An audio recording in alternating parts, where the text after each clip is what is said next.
Hello everyone, in this video I will show you how to delete all viruses in Windows 10 or 11. Basically it's pretty easy, just follow the steps I do to not make any mistakes. A large number of viruses and various caches interfere with the normal operation of the computer, so you need to clean it in time and it will help make your computer faster.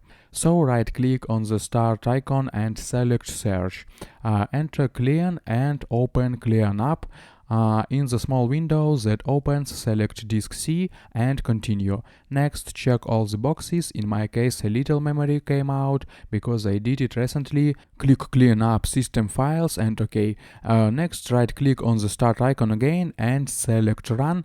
Enter temp and delete all unnecessary files in the window that opens. Then we enter %temp% again in run. We also delete everything in this folder. There are necessary files that slow down the computer and do not affect anything. Close and enter into run prefetch. Also select all files and delete. Close, right click on the start icon and select search. Enter MRT and open. In front of you is the Microsoft Software Removal tool that will help scan your computer. Click next and select one of the three scanning options. Read about each of them and choose the one that suits you.